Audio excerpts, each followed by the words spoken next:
What is going on, Jet fans? Matt O'Leary back with another video. Today I want to get into some news from the New York Jets press conferences today. Robert Saleh spoke. We have some quotes from Breon Allen and Garrett Wilson, as well as we can expect some changes for the New York Jets offense. BetUS is the official sports book of the YouTube channel here. Looking at the odds for Jets Titans this week, the New York Jets are 3.5-point favorites in this game. Think the Jets could get back in the win column?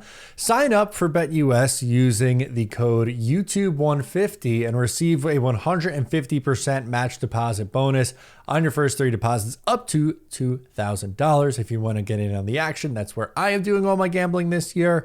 You should do the same. Get in on the action over on BetUS and get on the board with the Jets W this week. I think it's happening. A big storyline in week 1 was Mike Williams and his lack of snaps. Robert Saleh says you could expect Mike Williams to see the field more coming up in week 2. You expect the snap counts to go up? Yeah, we were trying to get him to 15 last week. Obviously, there were not enough opportunities. Rich ain't here, hanging out in Long Island somewhere. But we were pacing that a little bit. If we could have got to a 65-play game like it normally would be, we would have been on pace. So yes, long story short, we're trying to get him on the field more. Saleh made it pretty clear that the New York Jets were hoping he'd get to 15 snaps. He played only 9. Granted, some of that had to do with how little the Jets had the football, so maybe we'll look to see that number improve going into week 2. If I had to guess how many snaps Williams plays coming up, I think you probably come close to doubling what he played a week ago. So between, 18 to 22 is going to be my guess. I would imagine he gets a reception this week. The Jets need to spread the ball around a little bit more. It was very hyper-focused on really just 3 guys in the offense. It was Allen Lazard, Garrett Wilson, and Breon Allen. That's pretty much the extent of who was involved in both the passing attack and the rushing attack. This week, I think that needs to change.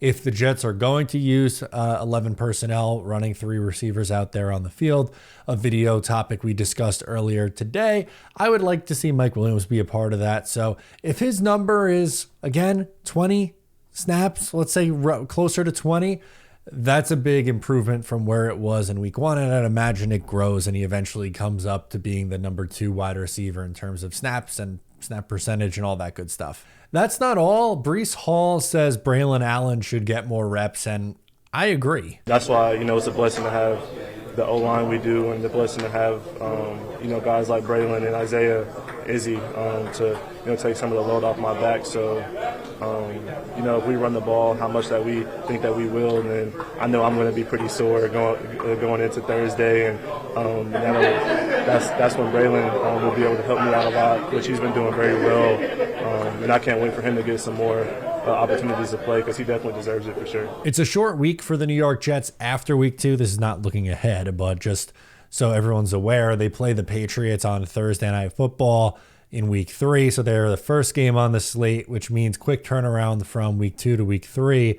And Breon Allen mentions that. But if you looked at this game, Breon Allen didn't get into the game until the game was over. It was the final drive when they went to Tyrod Taylor, and he only played 9 snaps. He only had 1 carry. That 1 carry was for 8 yards. But if they're going to run the ball a lot, which is really their bread and butter, which is fine, let's split up the reps. Let's not run Breon Allen into the ground. Let's try to, again, have him healthy for the entirety of this season. That's not to say that Breon Allen is not going to get 250 plus, maybe even closer to 300 carries this year, because I think he is. But the Jets are pacing it out for Breon Allen to have all but 3 carries in the game. That's not a sustainable pace. I think you draft Breon Allen for a reason. He's a big back. He's athletic. He's young. He's not even 21 years old yet. Just really impressive stuff from what we saw from him in training camp and the preseason and minicamp and OTAs.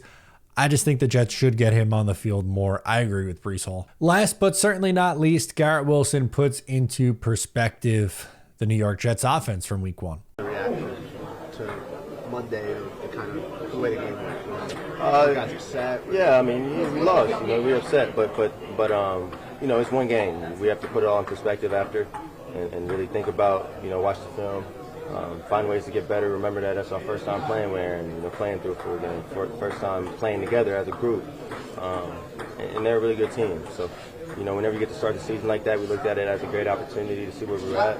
It's like we have a better idea of where we're at now, and let's attack the rest of the season now. This is the thing. I'm trying to toe the line here between venting my frustrations, which are real, but also acknowledging that it is only week one and seeing the opponent that they went up in the San Francisco 49ers. You have to have that balance, because it's not fair to just say, it's the 49ers, it's a good team, everything's fine, because, well, the Jets are supposed to be able to compete with the good teams. And then at the same time, you can't rip and say this is only what this team's going to be, because it's week one. And, the Patriots won week one. I don't think they are a better team overall than the Cincinnati Bengals. And, we saw a lot of lies. The Saints, are they going to be this juggernaut offense every week? No, I don't think that's a reality either.